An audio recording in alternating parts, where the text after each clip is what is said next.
Hello there guys, and welcome to another one of my reviews. Today I'm wearing my BMW cap because we are reviewing another BMW. This is the 4 Series Coupe, or Coupe as it's supposed to be said. The 4 Series Coupe was launched earlier this year and it caused a lot of controversy because even though BMW repeatedly said that the way the concept looked like is how the production version is going to look like, nobody really paid attention to that. So when the car came out with those huge nostrils up front, some people were really surprised while others were just simply outraged. Well, tough luck. This is the direction BMW is going into, and you might have noticed it on other models as well as the before the 4 Series. Now, there was a foreshadowing, for example, in the shape of the BMW 7 Series facelift or the BMW X7, both cars with huge grills up front, but yet people still claim to be surprised. Well, you know, I'm not going to talk about the design. I'm not going to say if I like it or not. You guys can make up your own minds and tell me in the comments section below. What I will say is that this car is different, and the main idea when BMW created the 4 Series in the first place was to make it different enough to the 3 Series to justify the new nameplate. So basically what they said is that the Coupe version of the 3 Series was already different enough compared to the normal 3 Series to justify this change in naming. So basically when they created the 4 Series, they wanted a different car. Now in terms of design with the initial 4 Series, not a lot had been changed compared to the regular 3 Series. You had a bit of a wider stance, but that was about it. From a distance, you could be hard-pressed to make a difference, to make them out.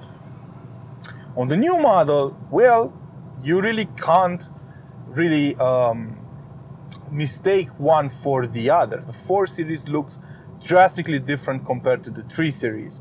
It has a completely different front end, completely different rear end, and it looks, you tell me how, good, bad, I don't know. It depends on who's actually judging it, to be honest. But I do like the wide hips at the back and the clear-cut sides of the car that don't really have a lot of character lines. It's a very streamlined design. It's very clean and I like it. I also like the color on this tester, which is Dravid Gray. Very beautiful color, but it will depend a lot on the light that hits it because it will change hues.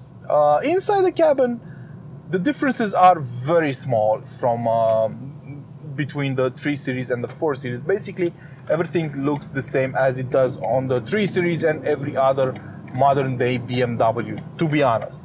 The one difference I can make out is this speaker grill on this door panel on the Harman Kardon sound system, which is kind of different compared to the regular 3 Series, but it's a small detail. Other than that, everything is exactly as you would expect it. Ergonomic, carefully placed, oriented towards the driver just a tiny little bit. Looks really good. The iDrive system works flawlessly. As I said in my countless other reviews, I find it a bit dull these days because it's all black and it doesn't allow you to change the color scheme, for example. I would have liked a bit more of a saying in how this entire screen over here looks like. The instrument cluster suffers from the same issue. Since it's a screen, I don't know why BMW isn't allowing us to change more of its design, to change the colors, the layouts, and so on, as it happens on Mercedes systems, for example. It's not that I would use that every day, but I would like to have that option. But there is an important difference in the instrument cluster of the 4 Series, because the entire range is now mild hybrid. You don't have a rev counter on the right side anymore, unless you're in sport mode. If you're in comfort mode or in Eco Pro mode, the right side of the instrument cluster is dominated by a power indicator, basically, which tells you how much of the available resources of the engine you're using at one time and how much energy you are recuperating when you're decelerating. So yeah, in order to get a regular rev counter, you have to enter sport mode.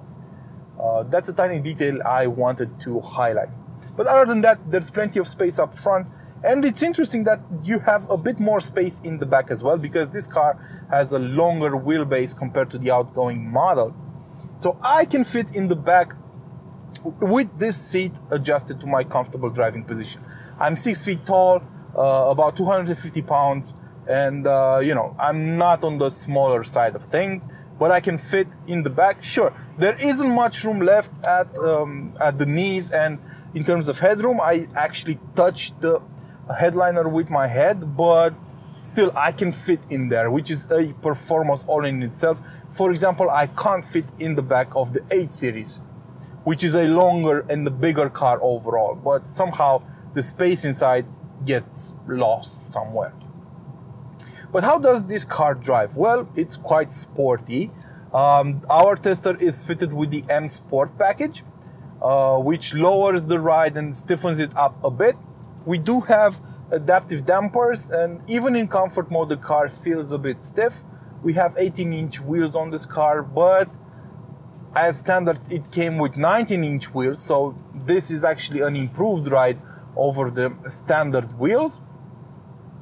It feels a bit stiff, but it is well damped. I mean, the car absorbs bumps and uneven surfaces okay. It feels more rigid than the previous model and the 3 Series. According to BMW, this car's construction is 25% stiffer. I couldn't tell you if it's exactly that much stiffer than the 3 Series, but it is. It feels stiffer, and it feels better composed whenever you are driving in a sporty fashion on a series of tight bends, for example. That tightness of the chassis makes this car incredibly agile, if you ask me. I mean, compared to the previous 4 Series, this car feels a bit heavier and more toned down, more like a GT, if you will. But I really can't complain if you're driving it to the limit. It keeps its weight under control rather well. I am surprised by the front end grip. There's plenty of it in any given situation. Actually, I drove this car on a wet track earlier this year, and I was surprised by how much grip the front axle had. Of course, I was running on Michelin tires. This car has Pirelli tires, Pirelli winter tires, so there will be a noticeable difference there. But even so, the front axle feels grippy. The axles are wider than on the 3 Series, and you can also feel that when driving this car. So it's a rather good driving car, driver's car, whatever you want to call it. And it's also comfortable if you want it to be. A bit stiffer than I expected, and it is stiffer than the 3 Series. So that's the more comfortable and more practical choice, but this is the sportier choice of the two. The engine under the hood is a 2-liter diesel. It's the B47 engine. The latest iteration has 2 turbochargers, has 2-stage turbocharging. So that's something you might want to keep in mind. And all BMW 4 Series models are mild hybrid. They have a small starter generator engine that really helps out around town and changes the way this car drives. Basically, it will coast a lot of the time. It will recuperate as much energy as possible thanks to that little electric motor, and it will also shut off the engine before you come to a complete stop. You can also feel the intervention of that small little engine, so small little motor, electric motor, whenever you're setting off, because the throttle response is rather sharp. And it's because of that, because that little electric motor offers a bit of torque when setting off, transforming the feel of this car. And it's also a bit quieter around town, if you ask me, because the engine, as I said, will be shut off more often than not. Quite an interesting setup. In terms of fuel consumption around town, I saw an average of 8 liters per 100 kilometers covered. Outside the city limit, it was between 5 and 6 liters at highway speeds, which is decent, but I think it could have been a bit better overall. So what's the takeaway? Well, it is a different car compared to both the 3 Series and the 4 Series before it. I think it's a better car. I may not agree with the design, but you know what? I think it's gonna be a best seller. The car looks good from the side and the back, if you ask me. The front end is controversial. I don't personally like it, but I don't dislike it either. I'm just on the fence about it right now. I'm gonna have to wait and see how this car ages before I make up my mind definitively. Overall, I like it. I think you should take it for a spin if you want to buy it. I think you should try out the M Sport suspension. It might be a bit too stiff for you, and the normal suspension, to see how the two differ before you make up your mind. That said, this has been my review of the BMW 4 Series Coupe. Hope you guys enjoyed it. Don't forget to like, share, and of course subscribe to keep this channel alive. Until next time, ciao.